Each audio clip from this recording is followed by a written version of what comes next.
Entonces, como le estoy contando, de aquellas reuniones todos salíamos pensativos y bastante pesimistas con respecto a nuestro futuro. Por mi parte, en tales momentos no hablaba con nadie. La única persona con la que yo solía conversar bajando la escala del ministerio era con el jefe del Estado Mayor de la Defensa Nacional, el vicealmirante Patricio Carvajal, a quien le expresaba privadamente: muy interesante la reunión del alto mando, almirante, pero usted bien sabe que esta no es la solución, no es la solución de la escuela. La solución es una sola, y es otra. Frase que siempre se dice en las academias cuando la respuesta que dan los alumnos a un tema no coincide con la que patrocina la dirección del instituto, y que por lógica se considera la mejor. Es un tema técnico, un lenguaje de militares. Tenía confianza con Patricio Carvajal, el vicealmirante. Los días 5 y 6 de septiembre llegó hasta mi oficina el almirante Carvajal. Me planteaba cualquier tema profesional, insinuando algo para que le preguntara por la posición de la Armada frente al gobierno. Por mi parte, yo no le podía exponer lo que iba a hacer el ejército. Sin embargo, cuando vi que su inquietud aumentaba, le dije: almirante, por ahora hay que mantener el compás de espera. Creo que él me comprendió. Yo no le podía decir: el 14 es el día de, violando yo mismo el riguroso secreto de la planificación. O sea, en la Armada estaban planificando, en el ejército planificando días diferentes, y no había comunicación entre la Armada y el ejército. Y por su parte, la aviación también. El viernes 7 de septiembre, el comandante en jefe de la Fuerza Aérea, Gustavo Lee Guzmán, concurrió a mi despacho, pero tampoco me tocó específicamente ningún tema conflictivo durante nuestra conversación. Creo que ello se debió a la presencia de otros generales. Sin embargo, advertí que algún mensaje quería transmitirme, pero no lo hizo, y yo tampoco demostré interés en escucharlo, porque estaba la presencia de otros generales. También ese día recibí al jefe de operaciones del Estado Mayor, el general del Estado Mayor del Ejército, que traía las últimas órdenes y planes que debían materializarse el día 14 de septiembre. Estaba a todo evento en la planificación del pronunciamiento para el 14 de septiembre por parte del Ejército. Este distinguido coronel, que llevaba 2 documentos ejecutivos listos, después de leerlos y firmarlos, le expresé que dichos documentos debían partir el martes 11 de septiembre en el avión del ejército, a las guarniciones del norte y del sur del país, para comunicarle a todos los regimientos del norte y del sur del país la intención del 14, la fecha del 14.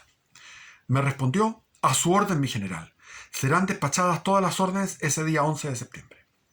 No preguntó ni demostró preocupación sobre el motivo urgente del empleo de un avión para remitir los documentos, ni tampoco por qué debían salir el día 11 y no antes. El sábado en la mañana salimos con mi esposa al centro de la ciudad a comprar un regalo para mi hija menor, que estaba de cumpleaños al día siguiente, 9 de septiembre. Y al regresar a casa, pasamos a los establecimientos Oriente a encargar 2 tortas para un té que mi esposa debía a la señora de los generales el día martes 11 de septiembre. Estimé que la vida diaria debía mantenerse lo más normal posible. Yo sabía que era vigilado permanentemente, y cualquier traspié tendría consecuencias funestas. Como he dicho, el domingo 9 fue un día muy especial. Era el cumpleaños de mi hija menor, y como siempre, se reunía casi toda la familia. Se efectuaron todas las actividades de costumbre cuando celebrábamos su cumpleaños. En la tarde, a la hora del té, recibimos en nuestro hogar a varios amigos que venían con un motivo muy claro: el cumpleaños de mi hija Jacqueline. A esa hora llegó también a la casa el comandante en jefe de la Fuerza Aérea, Gustavo Lee Guzmán, con quien pasé al escritorio sobre pretexto de mostrarle un mapa que recientemente había adquirido. Esa fue la excusa. Allí podía él exponerme lo que no había podido decirme 2 días antes en la oficina del comandante en jefe.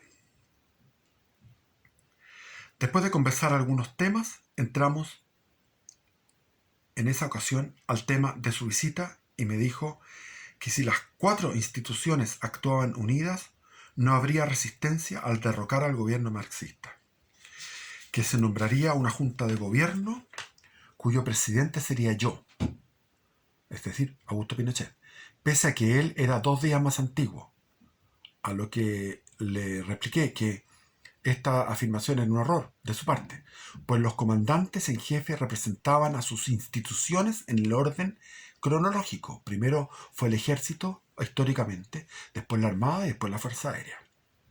Aceptó lo que yo le exponía, ya que además no era momento de discusiones. Después de escuchar su exposición, le respondí que el ejército no tenía problemas para actuar, pues ya estaba listo. Nos encontrábamos en ese lugar conversando sobre nuestra resolución cuando llegaron a la casa 2 altos jefes de la Armada, enviados por el comandante en jefe, enviados por el almirante en jefe, a quienes mi esposa también los hizo pasar al escritorio, donde nos encontrábamos con el comandante en jefe de la Fuerza Aérea. Después de los saludos, nos manifestaron que ellos eran portadores de un documento del almirante Merino, jefe de la primera zona naval. Las breves líneas que contenía la misiva enviada por el jefe de la primera zona naval eran trascendentales. De no haber tenido el ejército el alistamiento que yo había alcanzado para la acción del 14 de septiembre, creo que la situación podía habernos llevado a un fracaso, con una división de las fuerzas que habrían terminado en lo que tantos se deseaba evitar, la guerra civil. Aquel mensaje reflejaba los gravísimos momentos que se vivían y en él se pedía que participara el ejército en 2 días más. Al parecer no se había recordado que esta institución se extiende por todo el territorio nacional, el ejército, y que su alistamiento es muy difícil mantenerlo en secreto. Ahora bien, hoy comprendo más, como lo entendí ese día, que en Valparaíso la Armada era apenas contenida y que, de no aceptarse lo que se solicitaba, ella podía actuar sola el 11 de septiembre con todos los problemas que nos traería, por cuanto el hecho de anticiparse podía echar por tierra toda la planificación que tan cuidadosamente había elaborado el ejército. Es decir, trataba, lo que estaba explicando aquí, que se corría el riesgo, si actuaba la Marina el 11 de septiembre, que lo que iba a hacer el ejército el 14 iba a fracasar y se iba a producir un quiebre.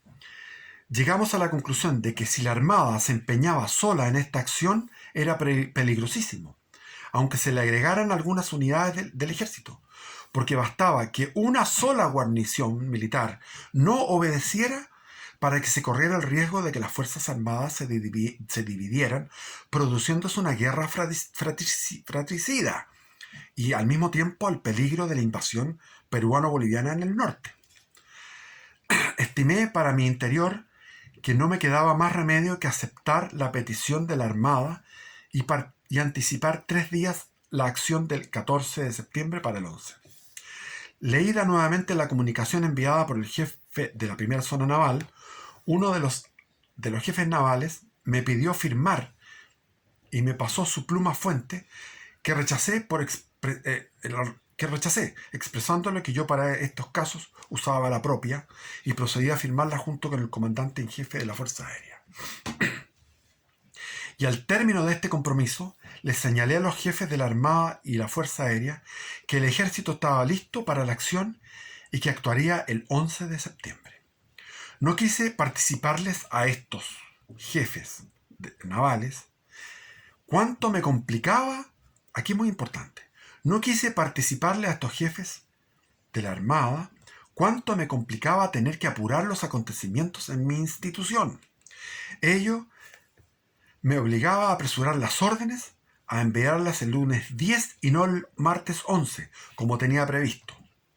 También no se podía ocupar la excusa de la preparación de la parada militar, la parada preparatoria o ensayo de la parada militar. Para ello opté por tomar el asunto personalmente. Llamé al oficial de operaciones y le activé la remisión de las órdenes que se dieran. Debía enviarlas por avión al norte y al sur del país en la mañana del 11 de septiembre, o sea, al día siguiente. Estamos hablando del 9 de septiembre en la casa de Augusto Pinochet en Las Condes. Prácticamente el problema de ese día era sobre todo el ejército. Por ello, le expresé al general Lee que aceptaba lo que ofrecía, el bombardeo de la moneda, en caso de haber mucha resistencia por parte de los marxistas. Pues bien sabía que una acción, mientras más duramente se realiza, produce como resultado una decisión más rápida y con ello se ahorrarían muchas vidas.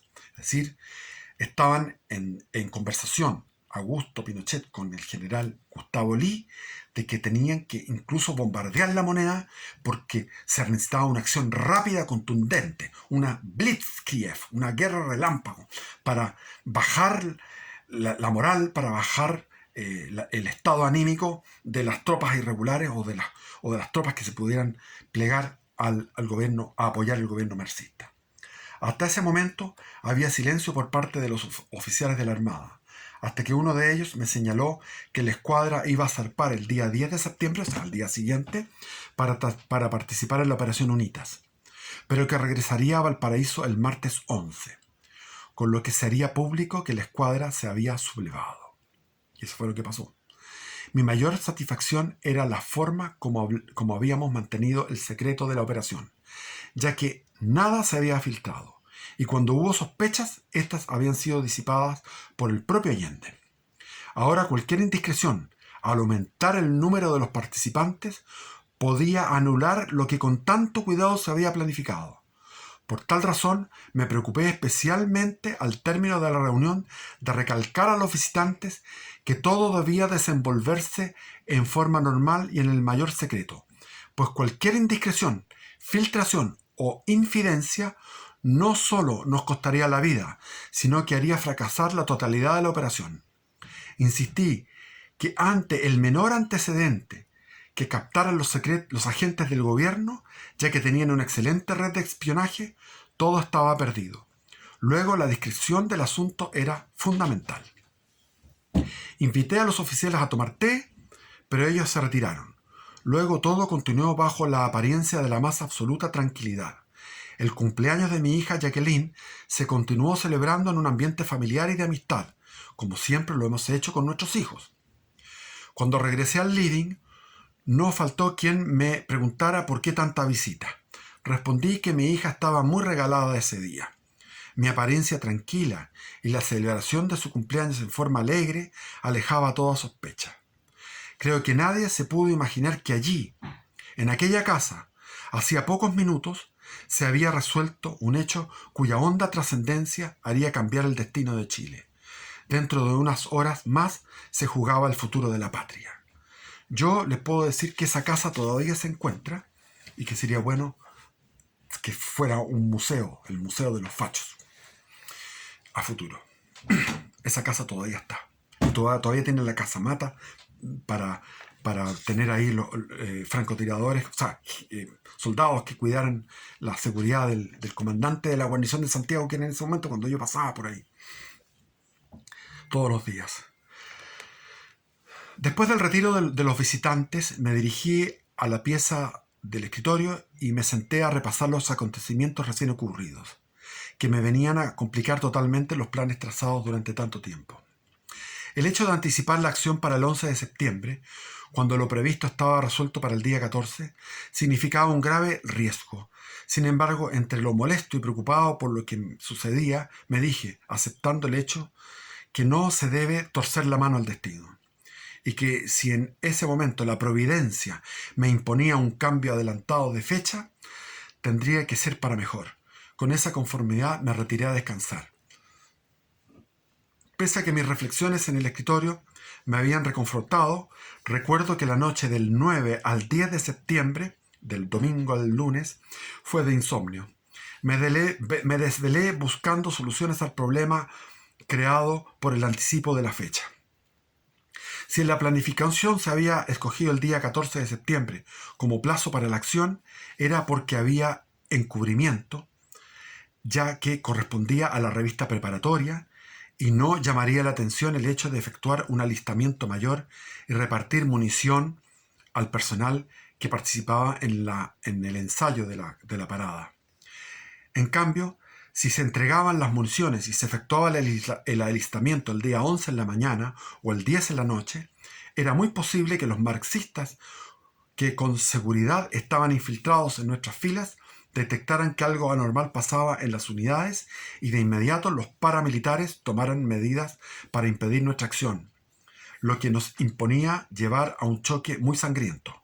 Hay que recordar que en Pinochet la inteligencia del ejército había calculado en 15.000 el número de extranjeros armados que había en Chile. Había un número de 15.000 extranjeros alemanes, checos, polacos, húngaros, cubanos, que estaban dispuestos y tenían hospitales, o tenían atención médica, la parte logística, todo estaba planificado. La primera variedad en el esquema era ver cómo alcanzarían las tropas el alistamiento deseado sin despertar sospechas en el gobierno y los partidarios marxistas. Bien sabemos los mandos que la entrega de munición, la preparación de armas pesadas, el alistamiento de vehículos, etc., son siempre muy notorios y demandan bastante tiempo. Luego, era necesario encontrar un encubrimiento para que sirviera de pretexto en la preparación de las unidades, ya que en la forma prevista no habría causado alarma en el gobierno. Pero ahora ello no se podía realizar, es decir, la excusa de la preparación del ensayo de la parada.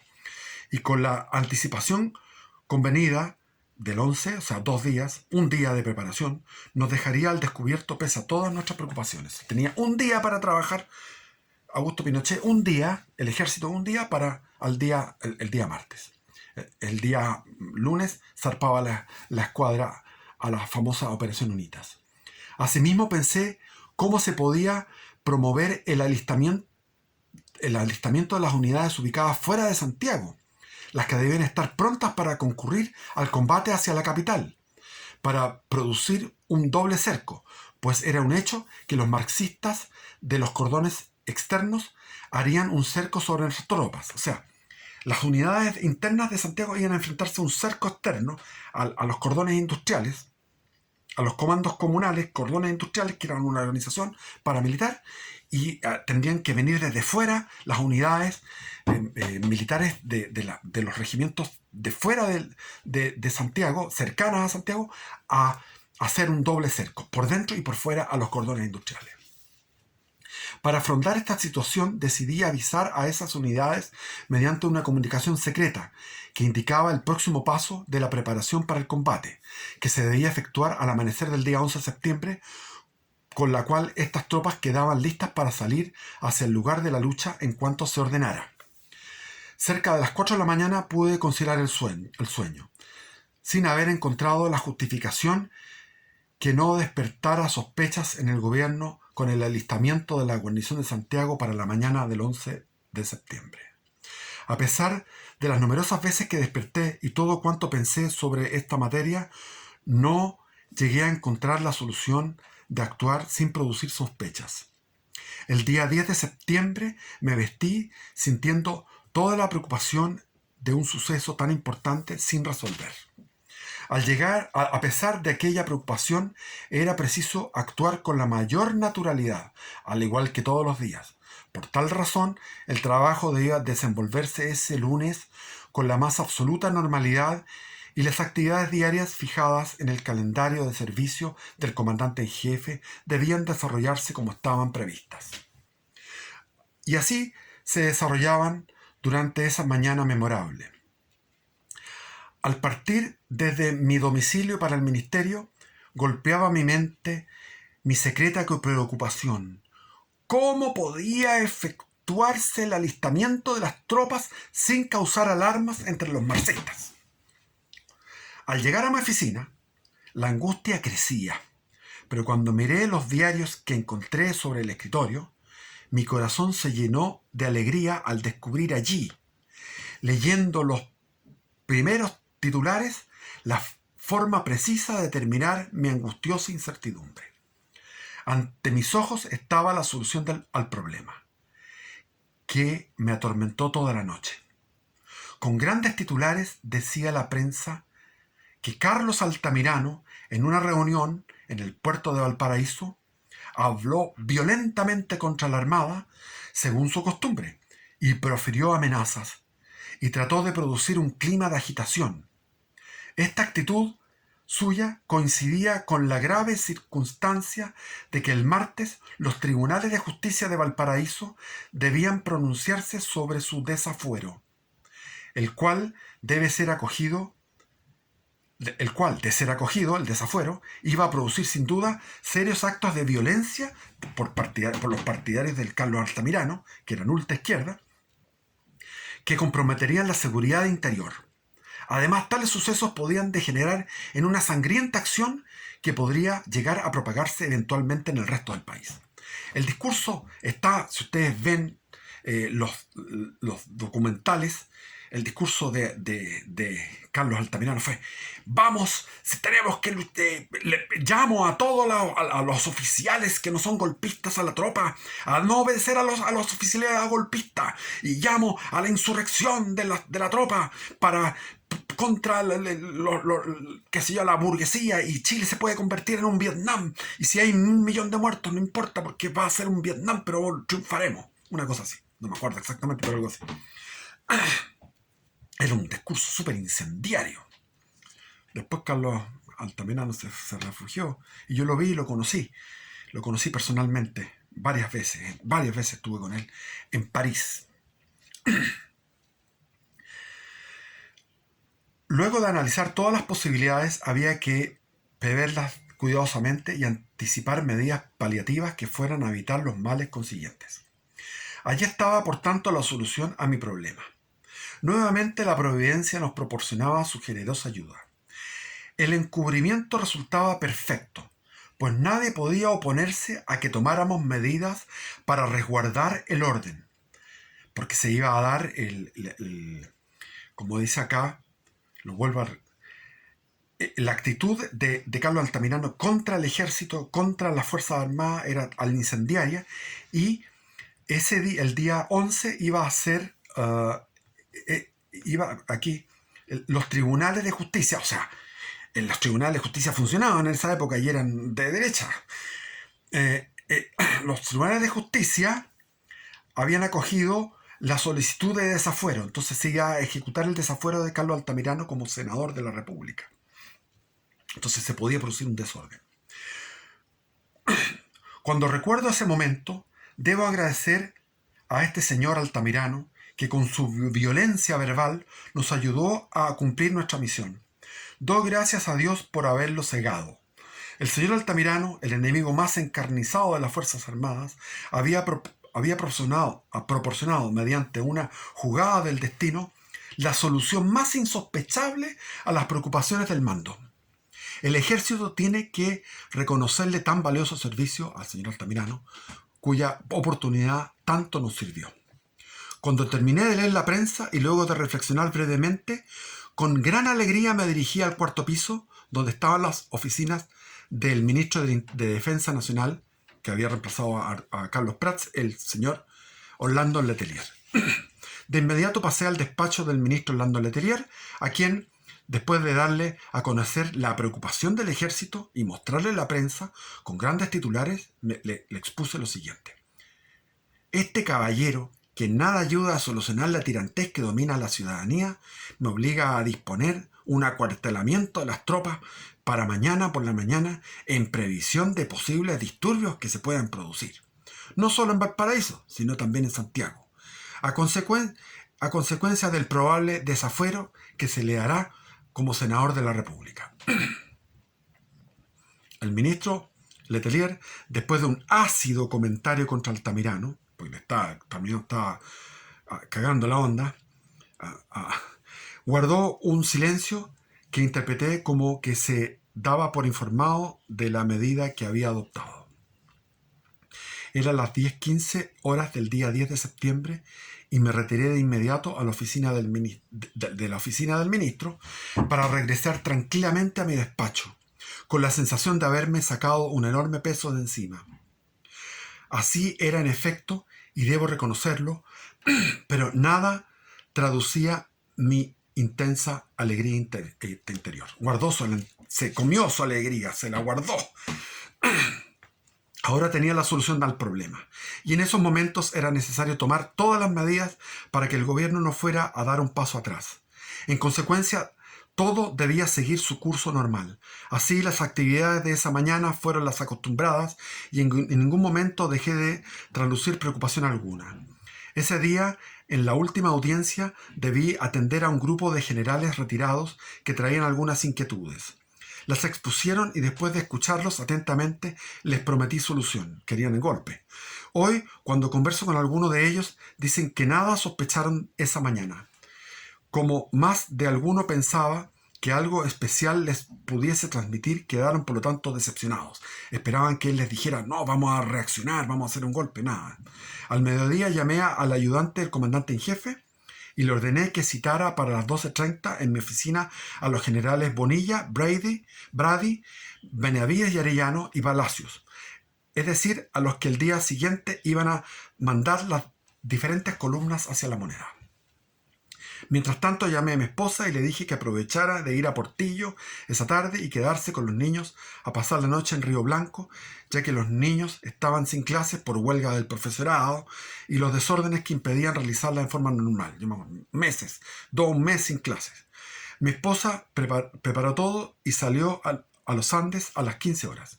Con ello aliviaba mi preocupación de lo que podía sucederles a ellos si se descubría la acción del día siguiente. Hasta ese momento, persona alguna conocía mis propósitos para el día siguiente, con excepción de los otros comandantes en jefe de las Fuerzas Armadas.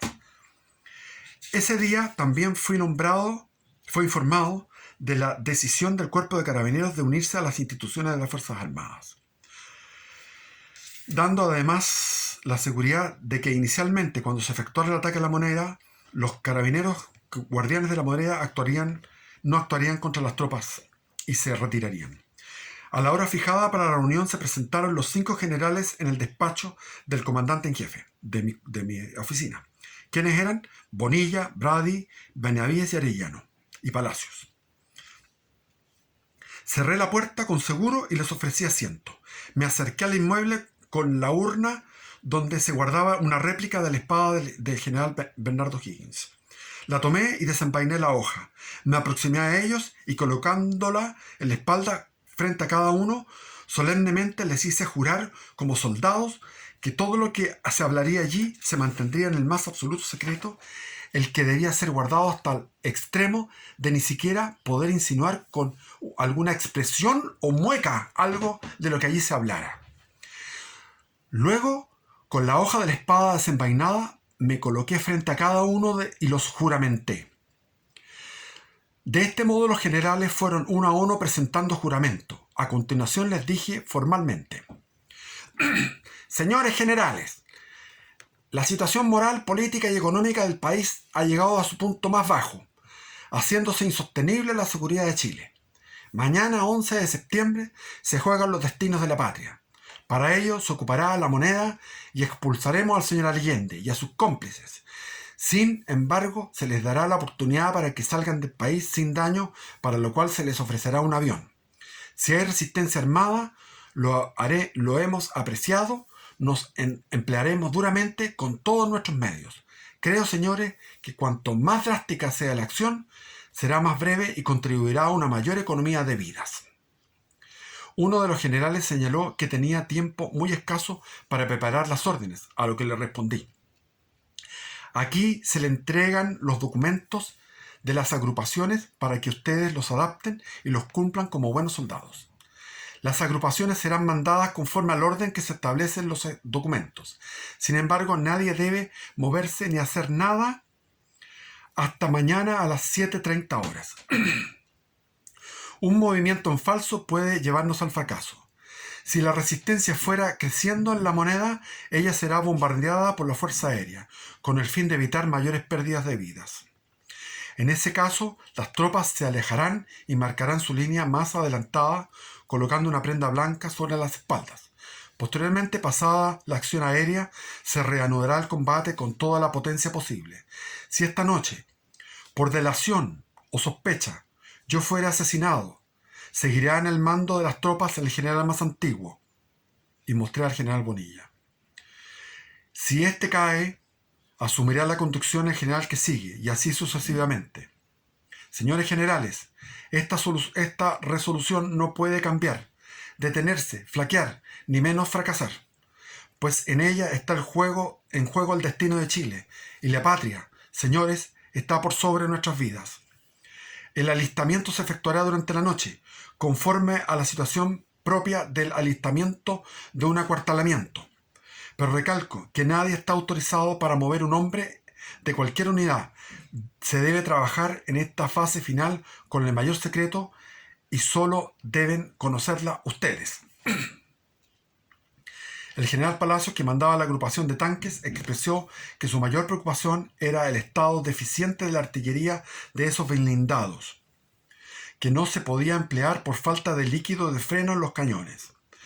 Esa deficiencia, que creaba un serio problema en el batallón de tanques, debía estar resuelta al amanecer, y para ello tuvimos que emplear uno de los más rústicos sistemas que usaron los alemanes en la Segunda Guerra Mundial, y que dio óptimos resultados: la utilización de un aceite similar al que se emplea en las máquinas de coser, que se ignoraba que existiera en la plaza, pero que, gracias a la diligencia de los integrantes de esa unidad, fue ubicado en una compañía distribuidora de lubricantes.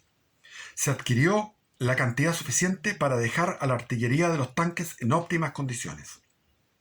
Asimismo, les insistí a los generales que era fundamental evitar cualquier tipo de comunicaciones, ya fuera por radio o por teléfono, de materias a las que había referido, y en especial de lo ordenado para el alistamiento, por cuanto había una intercepción permanente por parte de los marxistas. También quedaba prohibido el envío de mensajeros con documentos, pues podían ser descubiertos y los documentos caer en manos de estos señores. Les recordé que si se había mantenido en secreto por meses, una indiscreción podía hacer perder todo en solo minutos, el factor sorpresa. Con respecto a la preparación de las tropas, manifesté que se aprovecharía el acuartelamiento en primer grado, que se iniciaba a las 6:30 horas del día 11. Luego, hasta esa hora debía dar la mayor apariencia de normalidad. También durante la reunión se mencionó que la escuadra zarparía esa tarde fuera de Valparaíso, creándose para ello un ambiente de